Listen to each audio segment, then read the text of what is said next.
की मेटाबॉलिज्म के बारे में बात कर रहे हैं। उससे अलावा मेटाबॉलिक डिजीज के बारे में बात करेंगे। तो एल्कोहल की बात करें, सबसे पहले इसका कन्वर्जन होता है एल्कोहल का, वो एल्कोहल डीहाइड्रोजनेज से होता है। तीसरी किसमें कन्वर्जन होता है? एसिड एल्डिहाइड में, एसिड एल्डिहाइड से कन्वर्जन होता है इसका इस तरीके से एसीटेट में, एसिटिक एसिड होता है।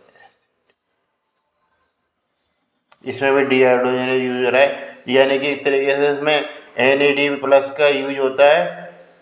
और किस में कन्वर्ट होता है? NADH+ में NAD+ यूज और NADH में कन्वर्ट हो जाता है। NADH से कन्वर्ट होने से क्या पता लग रहा है कि हमें NADPDH+ बटे NAD रेशो है वो इंक्रीज हो गया, यानी कि NADH की मात्रा है वो बढ़ जाती है इसमें लास्ट में, और NAD की मात्रा कम हो जाती है। तो इससे क्या बनता है? इससे हम पता लगाते हैं मेटाबॉलिक इफेक्ट का।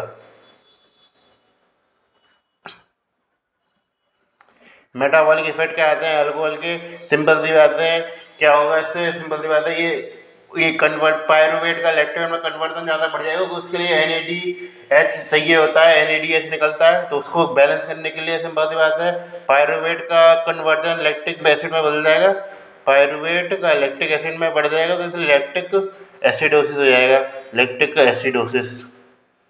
और दूसरा क्या होगा? सिंपल सी बात है, इसमें TCA साइकिल में सारे में NADH बनता था, तो T है NADH तो हमें चाहिए नहीं, NAD चाहिए। तो जो TCA साइकिल है उसकी डिक्रीज हो जाएगा TCA साइकिल, तो TCA साइकिल डिक्रीज हो जाएगा। इसलिए क्या होगा, एक तरीके से हमारा TCA साइकिल प्रोडक्ट है वो कम बनेंगे, और उस प्रोडक्ट में एक तरीके से कम हो जाएगा, एक तरीके से ऑक्सैलो एसीटेट कम हो जाएगा। और ऑक्सैलो एसीटेट कम होने से क्या होगा? ग्लूकोनियोजेनेसिस कम हो जाएगा हमारा।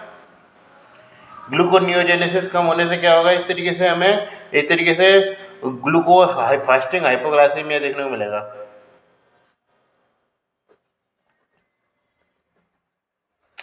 तीसरा क्या होगा? इस तरीके से सिंपल सी बात है, कीटो एसिडोसिस होते हैं। तो सिंपल सी बात है, पायरुवेट डीहाइड्रोजनेज वाले कॉम्प्लेक्स होता है, उसमें भी डीहाइड्रोजनेज वाली रिएक्शन होती है, उसको बढ़ावा मिलेगा, जिसके कारण एसिटाइल कोएंजाइम में कन्वर्जन बढ़ेगा। पर एसिटाइल कोएंजाइम सिंपल सी बात है एक तरीके से किसमें जाएगा? एक तरीके से कीटोजन में यूज होता है, कीटोजेनेसिस में एसिटाइल कोएंजाइम, इसलिए कीटोजेनेसिस की मात्रा ही बढ़ेगी।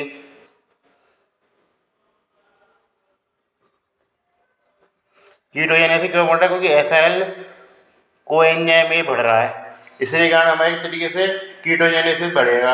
और सिंपल सी बात है, लास्ट में क्या होगा? एक तरीके से ग्लिसरॉल 3 फॉस्फेट को सिंपल सी बात है कन्वर्ट डाईहाइड्रोएस्टो फार्माकार्बोनेज डीहाइड्रोजनेज होता है, उसकी कमी हो रही है, डीहाइड्रोजनेज नहीं चाहिए हमको एक तरीके से। तो क्या होगा? एक तरीके से ग्लिसरॉल का लेवल भी बढ़ जाएगा, ग्लिसरॉल का लेवल बढ़ जाएगा एक तरीके से।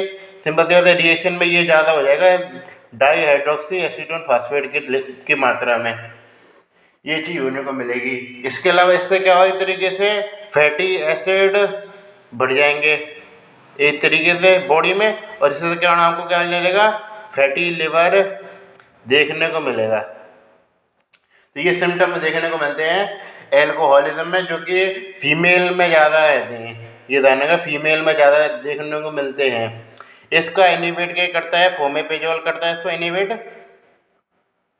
और इसको हमारा करता है डाइसल्फेरम।